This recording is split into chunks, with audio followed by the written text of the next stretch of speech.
Hey guys, welcome back to my channel. Today I'm just going to be sitting down on my bed, chilling out, doing a really casual makeup artistry related Q&A. So I only put up the questionnaire on my story like half an hour ago, so I don't know how many questions we'll get. It might be a shorter one, but yeah, just answering your questions. I didn't even make my bed, like, I'm sorry, but just keeping it real. So let's start. I asked you guys to ask me questions related to makeup or being a makeup artist, makeup artistry. First question is, have you always been into makeup or did it come at a later age? Definitely came at a later age. Definitely a girly girl when I was growing up rather than a tomboy or anything. But I wasn't really into makeup, and I used to wear it from a young age. Like, I definitely started wearing it probably younger than I should have, about year 7. Started with the tinted moisturizer and mascara, then by year 8 I was wearing foundation and everything. When I was about 15, I started watching Shannexo on YouTube. Oh my god. She's literally the reason that I like makeup. So I started watching her tutorials and I was literally like hooked. I can't tell you how much YouTube tutorials taught me. Jaclyn Hill taught me a lot, Shannexo taught me a lot. So YouTube was definitely what got me into wanting to actually be a makeup artist when I was about 15, because that's what taught me to do it well. And before I knew it, I became that friend where it's like, Brody, can you do my makeup for a party? Because I knew what I was doing. And yeah, then it went on from there and I haven't looked back since I've started. Next question is products for a perfect base. Now, I can't answer this too in depth because I do have my paid cut crease and flawless base virtual lesson that you can buy off my website, which goes really in depth. But I will always say, and as I always do say, good makeup starts with good skin. So look after your skin, because a base is only going to look as flawless as your skin is. Obviously, you know, a more full coverage foundation, proper primer, if you have large pores, a pore filling primer, stuff like that helps to keep the skin looking more flawless, but definitely starts with good skin. I've had like 4 people ask what lashes these are. They are Red Cherry 217. These are such a throwback. These were the first lashes I ever fell in love with when I first started makeup when I was 16, and I just buy them off eBay. They're really cheap and I hadn't worn these in years and I forgot how nice they are. I love them. So yeah, they're Red Cherry. What's your daily makeup kit consist of? A list of products you recommend.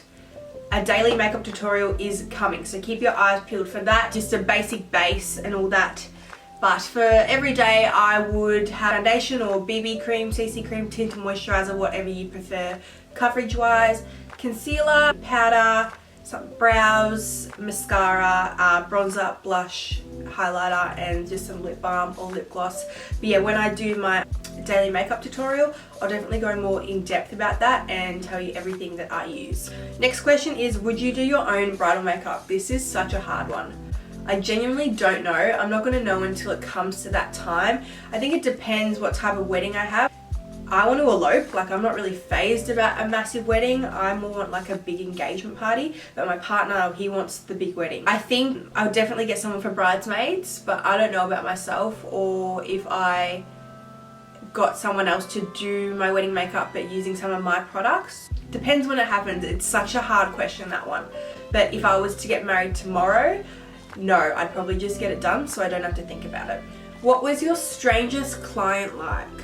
I can't think of like an actual, I've had bad experiences but probably not as strange experiences as much. There's no like traumatic experience that comes straight to my head. One thing I will say that just I hate, that weirds me out, is when I'm doing someone's makeup and they just stare at me. Like, I will be doing their lipstick and they're staring straight into my eyes. If you are a client, just don't do that. Every makeup artist hates it. A primer and foundation combo that covers freckles. So you're wanting something full coverage. Primer, it's not really about coverage, it's more like skin type. The primer doesn't really depend on the coverage, but if you want a good coverage foundation that will cover, I would recommend the NARS Natural All Day Radiance. That's really good coverage. Or invest in the Cover FX Custom Enhancer drops, and you can drop a few drops of that into whatever you already own and it will make it more full coverage, because they're just pure pigment drops. So they're a good investment if you have freckles and you don't like them, but embrace your freckles. I freaking love freckles, but I feel like everyone that has them hates them and everyone who wants them doesn't have them. Next, what's your opinion on high-end versus drugstore makeup? I have no problem with drugstore makeup. I just don't own a lot of it because I personally feel if someone's gonna walk in and pay money to have their makeup done by me, they don't want to look around and just see bloody Essence everywhere or Maybelline. So I've definitely had better luck with high-end products opposed to drugstore, but I will tell you the last 5 years drugstore have absolutely upped their game. It's hit and miss, just the same as any brand, but there just tends to be more misses in some drugstore brands, I think.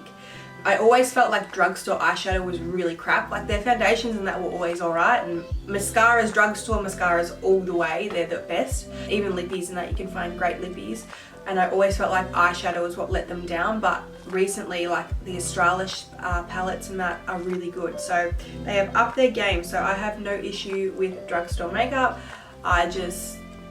It doesn't appeal to me as much, I guess. I'm more, if I'm going to buy makeup, I want to buy the high end because what I kind of know more, I guess. What is your go-to eyeshadow palette? It's so hard. If I had to pick like one palette right now that I could travel with and could do a variety of looks, it would probably be the Be Perfect Cosmetics Clientele palette by Makeup with Jar. That palette is amazing. It has everything I would ever need. Otherwise, I love the Viseart palette just for mattes. Another question about the lashes. What's your favorite makeup look to do?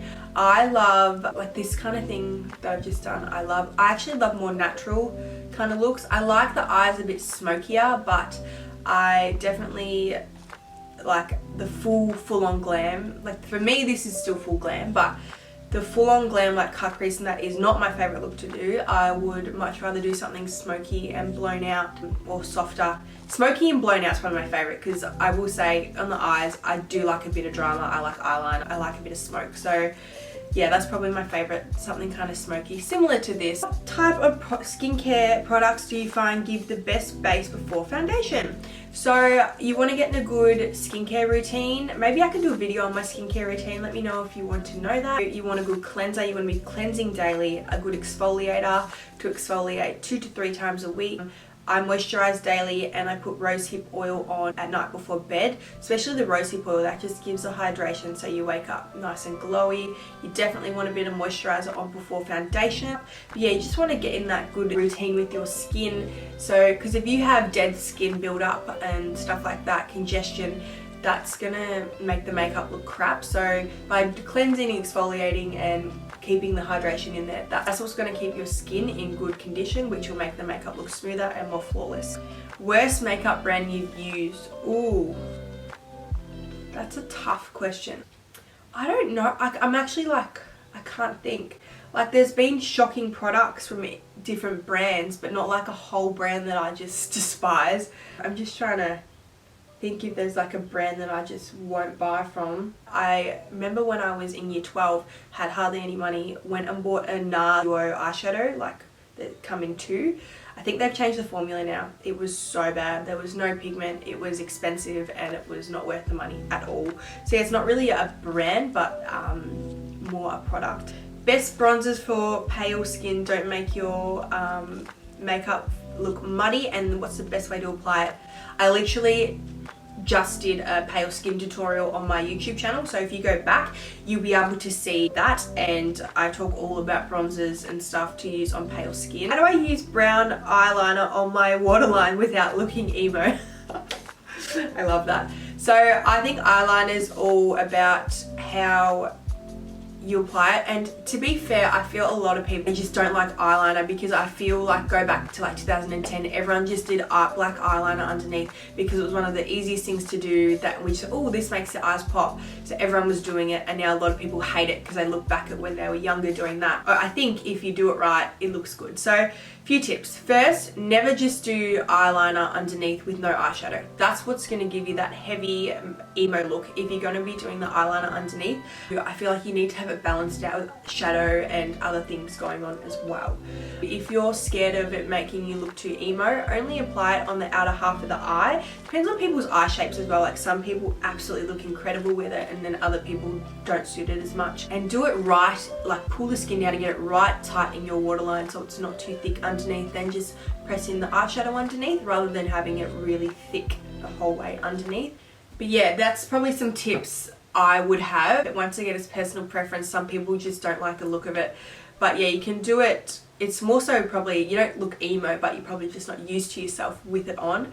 But yeah, so if you want to warm up to using it, just do it on the outer half of your eye. Try and have some eye makeup on top to balance it out so it's not just really bottom heavy if you don't want that kind of look. And what products do you recommend to achieve a dewy finish? Depending on your skin, sometimes if I want really dewy skin, I'll pop like a little bit of rosehip oil, like a drop in my hands, warm it up and press that on my face so my face is dewy to begin with. As I said before, to always moisturize before you pop your foundation on as well. The Laura Mercier Silk Cream is my favorite dewy foundation that will still give you good coverage. If you really want that dewy finish, depending where you're wearing your makeup, you could try and avoid setting it or only very lightly setting it. Like in this makeup tutorial, I just really lightly set my face with the Hourglass Veil powder because that powder is really good if you like dewy as well because it's not heavy and it leaves a nice sheen to the skin. Otherwise, just like MAC Face and Body is the best, most dewy foundation ever. That's like my favorite foundation every summer. It's really light though, so that's best if you just want a really light coverage. You can add a bit of coverage with concealer though if you needed it. And I think using creams and liquids, blushes and bronzers instead of powders will keep you looking more dewy.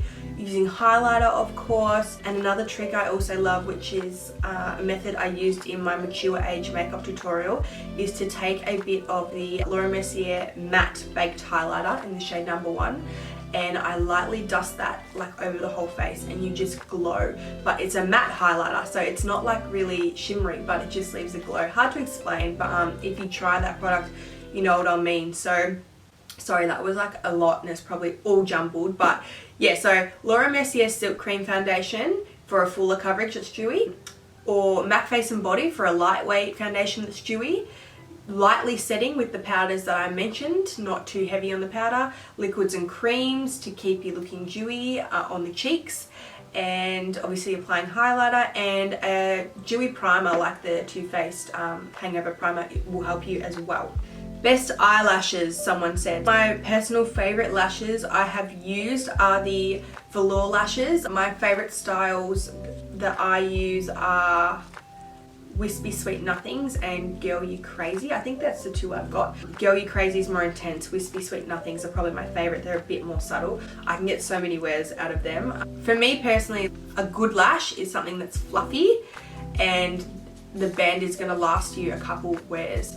So that's what I'm personally looking for in a good lash. You might be different, but that's what I would recommend. If you wanted something more fluffy and you wanted it to be a bit cheaper, a bit more accessible, the Model Rock Silk Effects lashes are also really good. Best brand foundation and most used shade on clients. So my favorite base product brand would have to be NARS. Like, I just think they're the most versatile when it comes to base products. I love She Glow. I love the NARS Natural Radiance. I love their tinted moisturizer. I just think they have the best range of base products that look good and last. My most used shade on clients is probably Barcelona, which is just like classic fake tan shade. A lot of my clients are probably similar to what I am now, maybe a bit darker. I'd probably be a bit lighter at the moment, but they come with fresh tans. This tan's like 5 days old. Barcelona is a good match, so I'd probably say that's my most used shade. Best pink nude lipstick slash gloss. So favorite gloss, hands down, Fenty Beauty. They are, I can't even, just buy it and see the magic for yourself. The shade Fussy and Fenty Glow. Fenty Glow is like more of a nude, whereas Fussy is more pink. I'm sorry, I should be like getting products to show you, but I'm really lazy. But it's also really easy to Google something if you want to see it. I have Fussy on my lips right now. A lipstick that I love would be Honey Love by MAC, or Yash by MAC, or Peach Stock by MAC. They're my favorite lipsticks.